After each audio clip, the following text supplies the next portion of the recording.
ابھی آج کے سبق میں 3 ادیبوں کا تذکرہ کر رہے ہیں، اور نمونہ صرف ایک ادیب یعنی ڈاکٹر طه حسین کا دیا ہے، جو عہد جدید کے سب سے ممتاز اور نمایاں ادیب شمار کیے جاتے ہیں۔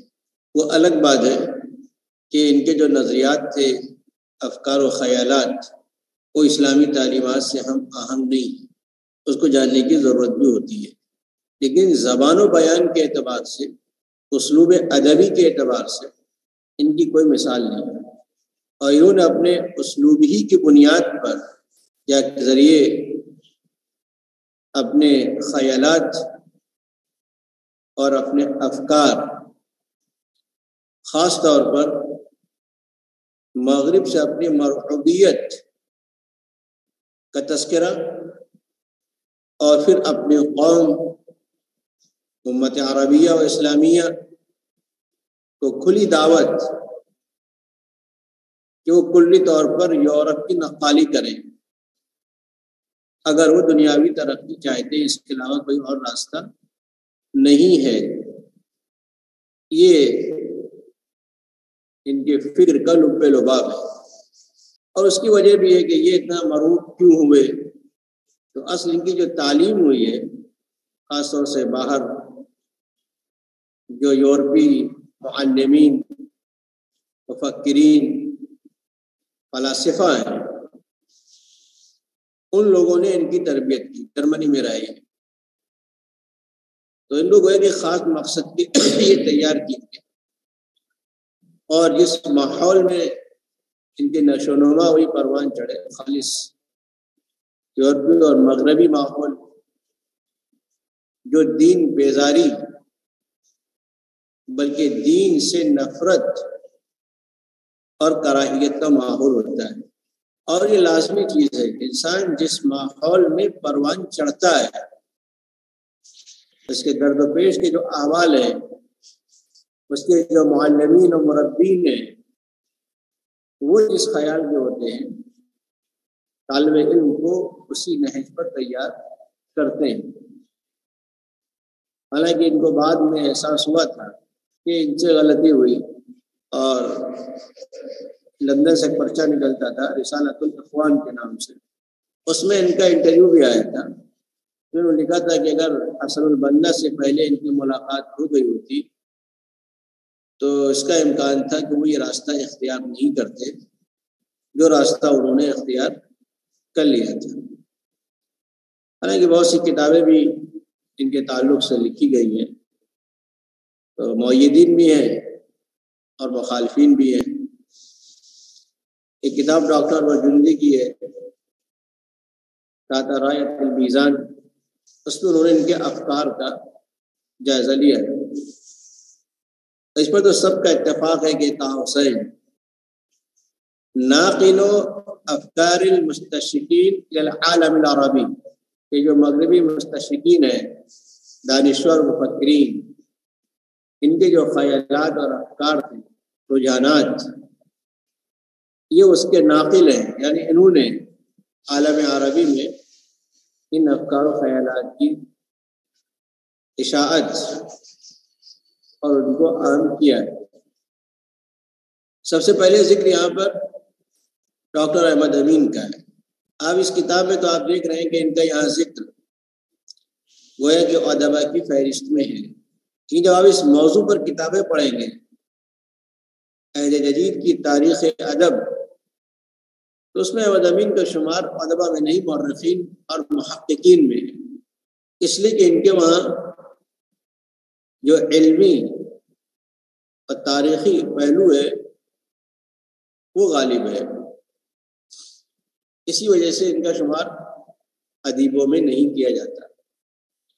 حالانکہ وہ بھی رائے صحیح نہیں ہے، بلکہ آج جب ان کی کتابوں کا مطالعہ کریں، خاص طور سے ان کا جو فیض الخاطر سلسلہ ہے، ان کے مقالات کا، اور ان کی جو خود نویس سوانح حیاتی، تو اس کا جو انداز اور اسلوب ہے وہ خالص ادبی اور فنی ہے، بلکہ حیاتی کا تو مشورہ دیا جاتا ہے، زبان اور انشاء پردازی کو سیکھنے کے لیے کہ اس میں اصالت اور جو طبعی روانی ہوتی ہے کوئی تصنع اور تکلف اس میں نہیں.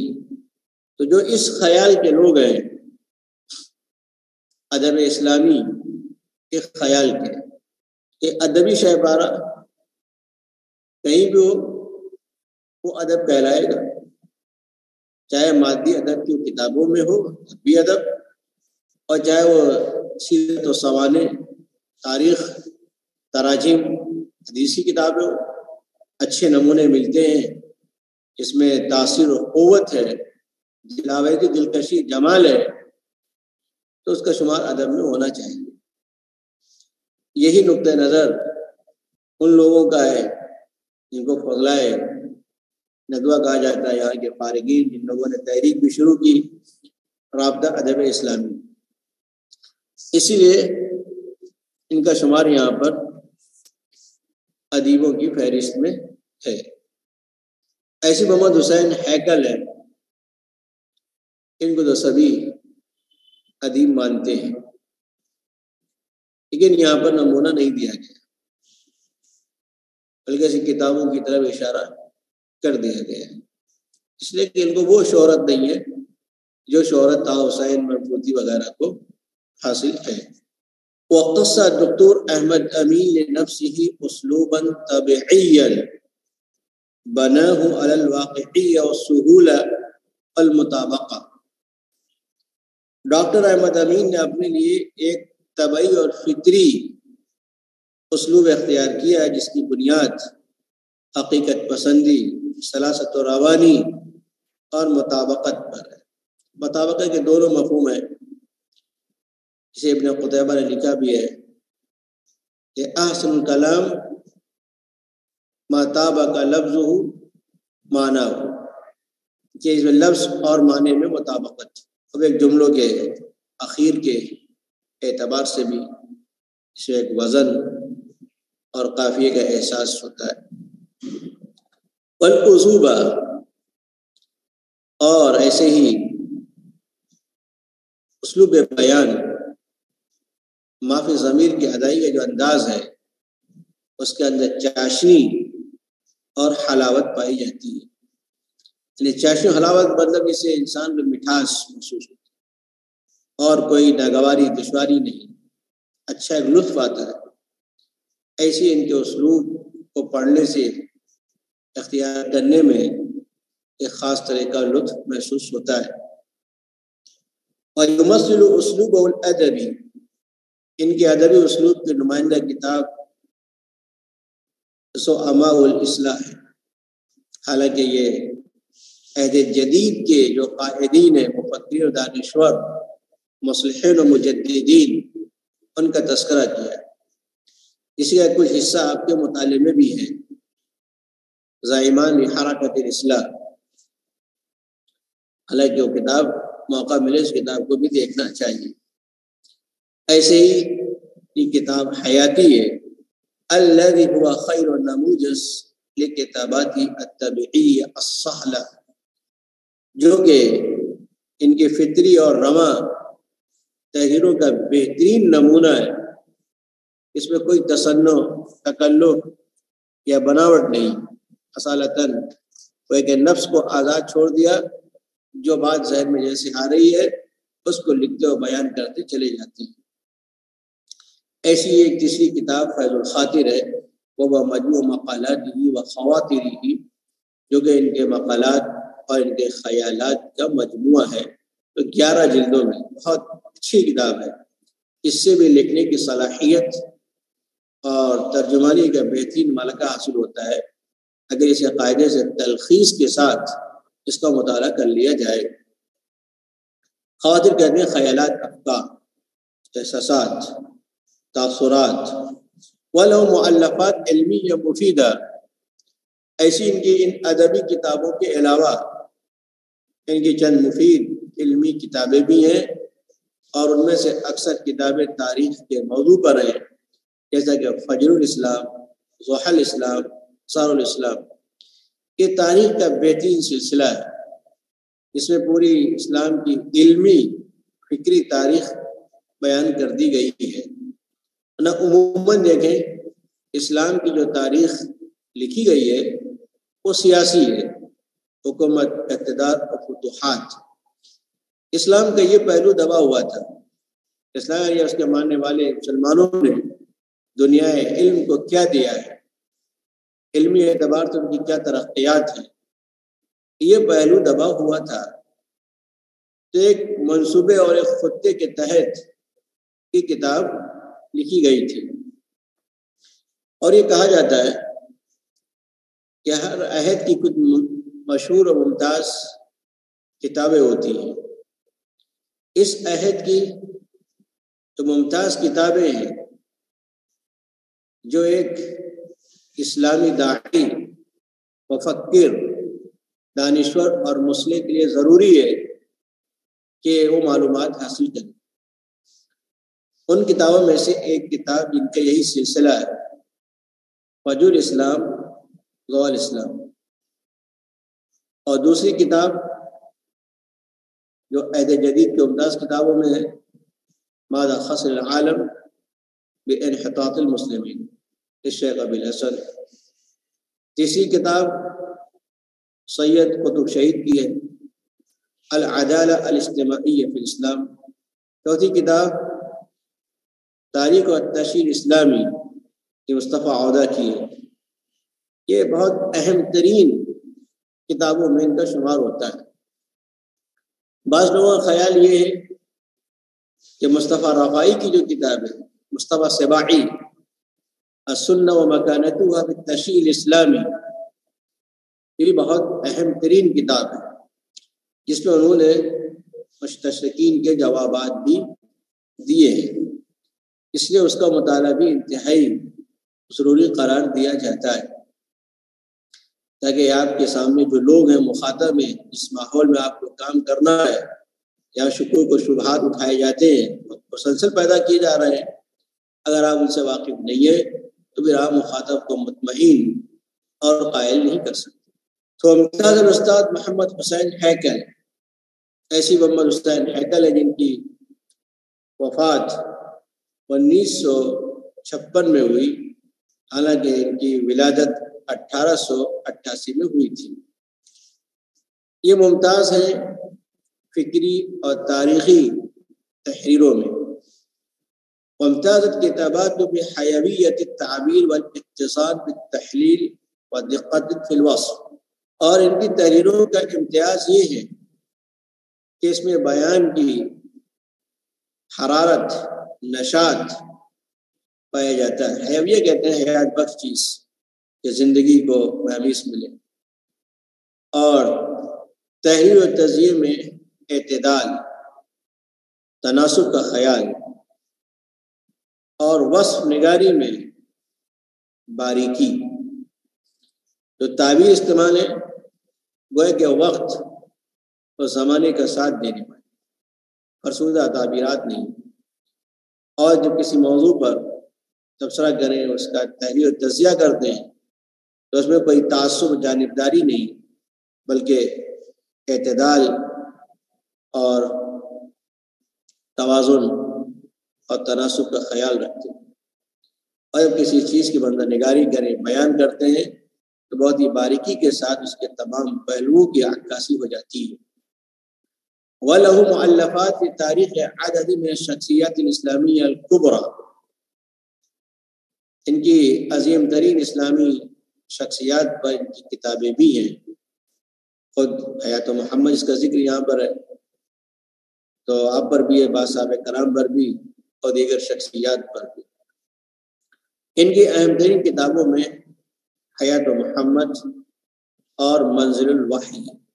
حیات محمد یہ سیرت کے کتب میں ایک اہم ترین اضافہ ہے، اور اس میں انہوں نے، چونکہ جو ان کا زمانہ تھا، ان کے سامنے جو استشراق، تنصیر، اس کی جو یلغار تھی، اور یورپ نے ہمیشہ قرآن کے ساتھ ساتھ نبی پاک صلی اللہ علیہ وسلم، آپ کی زندگی اور آپ کی سیرت کو نشانہ بنایا، داغدار کر کے پیش کرنے کی کوشش کی ہے۔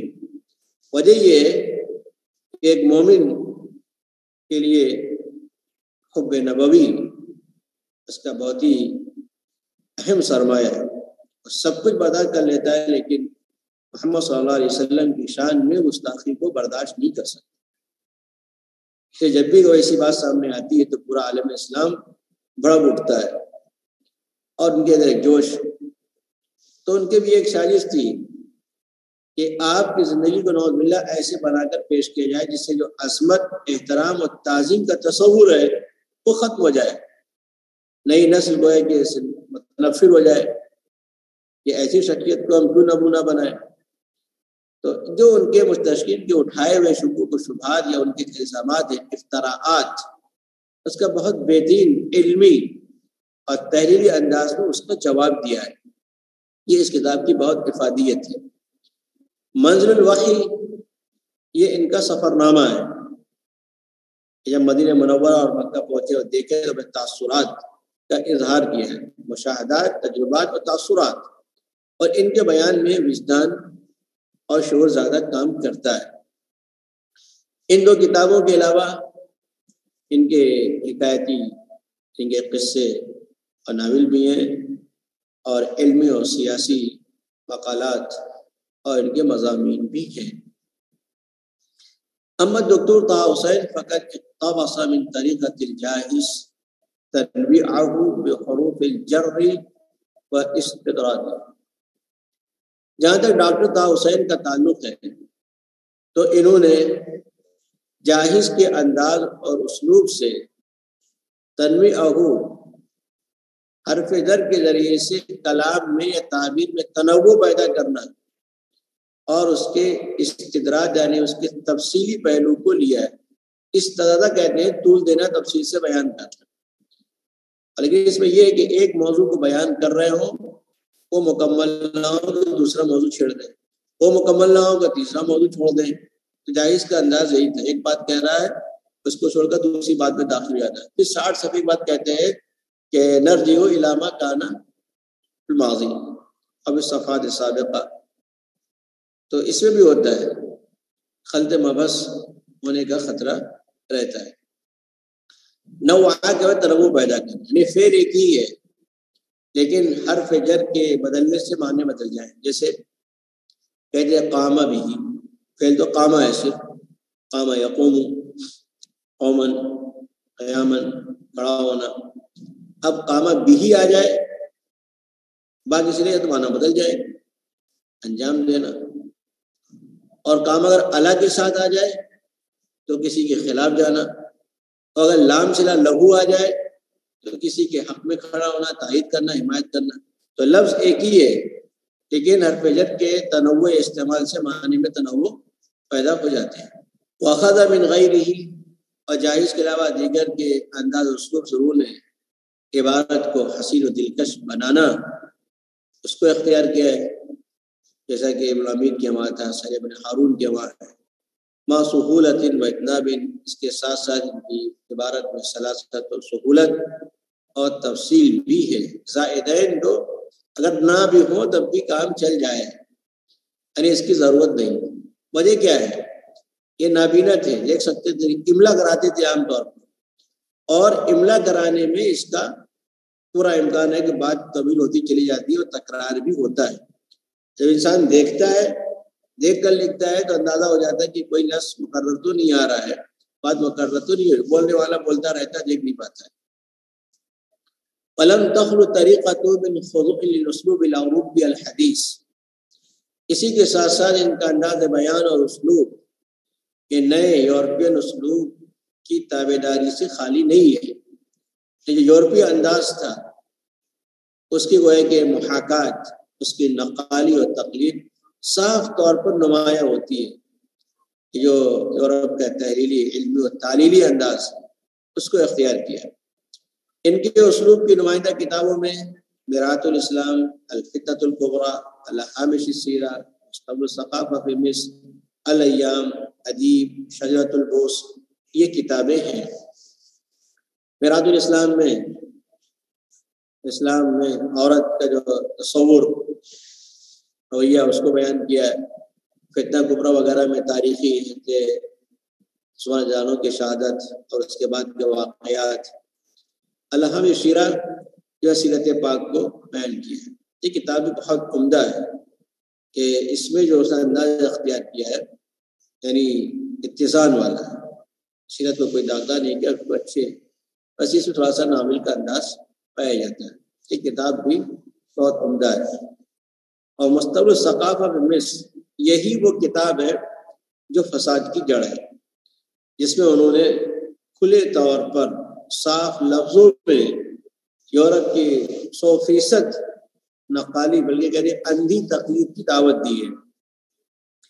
ایام ان کی یہ آپ بیتی ہے بہت اچھے انداز میں لکھی ہے، بلکہ کہیں ایسا بھی لگتا ہے کہ مذاق اڑا رہے ہوں، خاص طور سے علماء ازہر کا، کیونکہ وہاں کا نظام اس وقت ایسا تھا، یہ پڑھنے گئے تو کچھ واقعات ان کے ساتھ ایسے پیش آئے جس سے یہ بہت بزن ادیب ہے۔ عشرت البوس ہے، یہ ان کی ناول ہے۔ وقت ظہر بالکتب الاخیر منہا فی لباس الادیب القصصی، اخیر کی کتابوں میں یعنی ایام میں، ادیب میں اور شجاعت البوس میں یہ ایک حکایتی ادیب یا قصہ نگار ادیب کے لباس میں نظر آتے، خالص ادیب معلوم ہوتے۔ ایسی ان کی کتاب حدیث الاربعہ، یہ ان کے محاضرات کا مجموعہ ہے، اس میں ادب، تاریخ ادب، اس پر محاضرات دی ہیں۔ وقت رفیع، اس کتاب میں وہ ایک ناقد اور ادیب مورخ کی حیثیت سے سامنے آتے ہیں کہ مورخ بھی ہیں، ادیب بھی ہے اور نقد بھی کرتے ہیں شعراء اور ادبا کے حالات کو سامنے رکھ کر، ان کے کلام پر، ان کے اسلوب پر۔ اب یہاں پر ایک نمونہ دے رہے ہیں، جو نمونہ دے رہے ہیں اس میں ایسی کوئی بات نہیں، صرف یہاں پر اسلوب کے اعتبار سے دیا ہے۔ تو هذا نموذج من کتابی، یہ ذیل کا نمونہ ان کی کتاب مستقبل الثقافہ فی مصر سے ماخوذ ہے، اور یہ نمونہ ان کے عام اسلوب کی نمائندگی کرتا ہے۔ اور ان کا جو اسلوب ہے، طه حسین کا اسلوب موضوعات کے بدلنے سے بدلتا نہیں ہے، بلکہ کوئی بھی موضوع ہو، تاریخی ہو، فکری ہو، ادبی ہو، علمی ہو، نقد کا ہو، سب کا موضوع ایک ہی۔ اور بعض لوگ ایسے بھی ہوتے ہیں کہ موضوعات کے اعتبار سے ان کا اسلوب بدلتا رہتا ہے، کہ یہ طه حسین کا معنی عام طور پر یکساں اسلوب تمام موضوعات میں نظر آتا ہے۔ اس لیے ایک نمونہ دے کر بات کو سمجھا جا سکتا ہے کہ وَلَيْسَ مِنَ النَّافِعِ أَن نَّنْدَمَ عَلَى مَا فَاتَ، وَلَيْسَ مِنَ النَّافِعِ، یہ مفید اور یہ فائدے کی بات نہیں کہ ہم اس پر افسوس کا اظہار کریں جو فوت ہو گئے۔ جو باتیں ہم سے چھوٹ گئی ہیں، ہمارے ہاتھوں سے نکل گئی، ہم ان پر کفِ افسوس ملیں، یہ مناسب نہیں، جو ہو گیا سو گیا، آگے کی سوچیں۔ وَلَا مِنَ الْمُمْكِنِ أَن نَّسْتَدْرِكَ مَا كَانَ، اور یہ ممکن بھی نہیں ہے کہ ہم اس کا تدارک کر لیں جو ہو چکا ہے۔ بھائی جو وقت گزر گئی آپ تو اس کو نہیں لا سکتے، جتنے پیچھے کی فکر کریں گے آگے نکلتا چلا جائے گا۔ بل من الخیر الذی یشهد العزم ویقوی الامل ان نفکر فیما اعطی لنا بالحوص، بلکہ وہ بھلائی اور خوبی جو عزم و ارادے کو مہمیز کرتی ہے، ابھارتی ہے اور امید کو طاقتور بناتی ہے، تقویت پہنچاتی ہے، تو خوبی یہ ہے کہ ان نفکر، کہ ہم اس پر غور کریں، فیما اعطیہ لنا من الفوز، جو کامیابی ہمیں مل گئی، جو ابھی ہم نے کامیابی حاصل کر لی ہے اس وقت، چاہے آزادی کا، جب مصر برطانیہ کے ماتحت تھا پھر وہ آزاد ہوا، تو جو کامیابی مل گئی ہے اس پر غور کریں، کیسے حاصل کی، مزید کیسے حاصل کر سکتے ہیں۔ وَنَبْتَهِجْ بِمَا كُتِبَ لَنَا مِنَ الظَّفَرِ، ابتہاجہ کے معنی خوش ہونا، ظفر کے معنی کامیابی، اور جو کامیابی ہمارے مقدر میں ہے، ہمارے لکھ دی گئی ہے، اس پر جشن منائیں، خوش ہوں کہ ٹھیک ہے یہ مقدر تھا، یہ ہمیں مل گیا، جلنے کی کیا ضرورت ہے۔ اب دیکھیے جملے چھوٹے چھوٹے سلیس اور سہولت کے ساتھ، بهذا الجهاد الطويل الشاق الذي انتهى بنا الى ان نسترد الاستقلال، یہ کامیابی کہاں ملی ہے؟ اس طویل جد و جہد اور کوشش میں یا اس طویل اور دشوار گزار مزاحمت کے جد و جہد میں جو جد و جہد ہمیں لے کر اس انتہا اس منزل کو پہنچی کہ ہم نے آزادی واپس لے لی، یعنی برطانیہ سے اپنے آپ کو آزاد کرا لیا۔ جسے ان کا انتقال جو 1973 میں ہوا ہے، اور پھر برطانیہ کا تو جوان عبد الناصر نے انقلاب کر دیا تھا اس وقت 1952 میں۔ وَنَحْمِلَ الْعَالَمَ الْمُتَحَضِّرَ عَلَىٰ أَن يَعْرِفَهُ لَنَا، اور ہم متمدن دنیا کو اس بات پر آمادہ کریں، حمل علی ابارنا، تو ہم متمدن دنیا کو، متحضر متمدن دنیا کو اس پر آمادہ کرے، ان یعرفہ لنا، خوب لوٹے گی استقلال کی طرف کہ دنیا ہمارے لیے اس آزادی کو جانے، تسلیم کر لے، ویؤمن لنا بھی، اور ہمارے لیے اس کو یقینی بنائے کہ اب کوئی طاقت یہاں پر قبضہ نہیں کرے گی۔ اور امن لو میں تصدیق کے بھی ہوتے ہیں، وَيَتَلَقَّانَ بِمُثْبَتِ الْأُمَمِ، اور لیگ آف نیشن میں یعنی اقوام متحدہ میں ہمارا استقبال کرے، یعنی ہمارے ملک کو اس کا ممبر بنائے، كَمَا يَتَلَقَّى الْأُمَمْ الْحُرَّ الْكَرِيمَ، جیسا کہ متمدن دنیا نے اس پلیٹ فارم پر دیگر شریف اور آزاد قوموں کا استقبال کیا ہے، یعنی ان کو رکن بنایا ہے کہ مشرق کو بھی تسلیم کریں۔ من الخیر ان نقتبط بهذا ونبتهج له، ایک تبادلہ میں رش کرنا، خوش ہونا ہمارے لیے بہتر اور بھلائی اسی میں ہے، یہ ہے کہ ہم اس پر رش کریں اور نبتهج له، اور اس کے لیے خوش ہو، جشن منائے۔ ولیکن علی الا نکتفی بالاقتباس والابتهاج، کے بعد اس نے کام بھی کہی، لیکن اس شرط کے ساتھ کہ ہم صرف اظہار مسرت اور جشن منانے پر اکتفا نہ کریں اور خوش ہوتے رہے کہ ہاں آزاد ہو گئے اور ہاتھ پر ہاتھ رکھ کے بیٹھ جائیں، کچھ نہ کریں۔ تو ہم خوشی منائیں اس کے ساتھ کہ ہم صرف کسی جشن اور اظہار مسرت پر اکتفا نہ کریں۔ وعلی اللہ نشغل بالفرح النشاط، اور اس شرط کے ساتھ کہ ہم مسرت اور خوشی میں مشغول ہو کر سرگرمی عمل سے رک نہ جائیں۔ شغل بشیء عن کے معنی ایک چیز میں مشغول ہو کر دوسری سے غافل ہو جانا، تو ایسا نہ ہو کہ ہم جشن مناتے رہیں، خوش ہوتے رہیں اور سرگرمی اور حرکت سے کیا ہے غافل ہو جائیں۔ وَأَلَّا يَصْرِفَنَا الْأَمَلَ عَنِ الْعَمَلِ، اور صرف امیدی ہمیں کام سے روک نہ دے کہ سوچ رہا ایسا ہو جائے گا، ایسا ہو جائے گا، ایسا ہو جائے گا، لوگ ہم کو مان لیں گے، تسلیم کر لیں گے، صرف امید ہی نہ رکھیں، عمل بھی کریں۔ تو وَأَلَّا يَصْرِفَنَا الْأَمَلَ، کہ امید ہمیں کام سے روک نہ دے۔ وَأَلَّا نَقِفْ امام الاستقلال والحریہ موقف الموجبین بہما، اور آزادی و حریت کے تعلق سے ہمارا وہ موقف نہ ہو جو موقف آزادی و حریت کے فریبتہ لوگوں کا ہوتا ہے کہ بس آزادی آزادی کر رہے، آزادی کا مطلب کیا ہے اس کو نہیں سمجھتے۔ وجب شیء پسند کرنا، فریبتہ ہونا، تو آزادی و حریت کے تعلق سے ہمارا موقف وہ نہ ہو جو موقف آزادی و حریت کے پر فریبتہ لوگوں کا ہوتا ہے کہ صرف آزادی چلاتے ہیں کہ آزادی ملتی نہیں۔ المطمئنین الیہما، اور بس آزادی ملنے ہی پر وہ مطمئن ہو جاتے ہیں۔ آزادی مل گئی ہے تو پھر انسان آگے ترقی کرے، کارنامے انجام دے اور قوم کو آگے لے جائے۔ بہما اور الیہما میں ضمیر لوٹے گی استقلال اور حریت کی طرف۔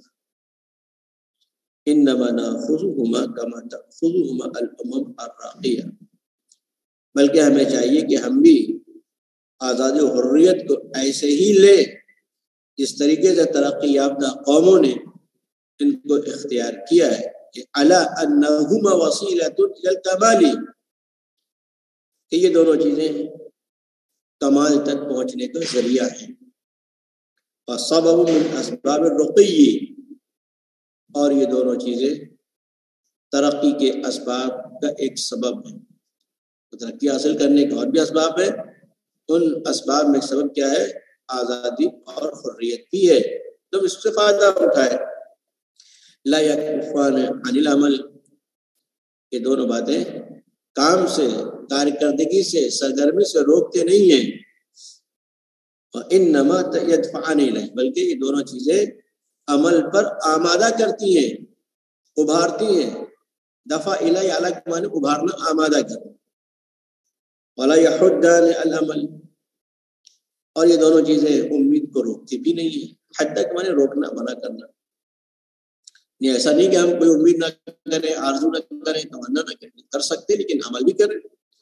وَإِنَّمَا يُمِدَّانِهِ وَيَزِدَانِهِ قُوَّةً وَسِعَةً وَإِنْبَسَاطًا، امدہ کے معنی مدد کرنا، مدد بہم پہنچانا، بلکہ یہ دونوں یعنی استقلال و حریت، یہ امید کو کمک پہنچاتے ہیں اور اس کے اندر قوت، وسعت اور پھیلاؤ پیدا کرتے ہیں، یعنی آزادی اور امید کو آگے لے جاتی ہے۔ تو طاقت بناتی کہ آزاد ہے تو جو امید کر رہے ہیں، جو کوشش کی ہے یا جو تمنا آرزو اس کو پورا کرنے کی کوشش کریں۔ مزید ایک بات سوچی تھی، دو بات سوچ سکتے ہیں۔ تو سے عدل میں آئے بنے وسعت، یہ دونوں چیزیں امید کو قوت بہم پہنچاتے ہیں اور اس میں قوت و وسعت پیدا کرتے ہیں۔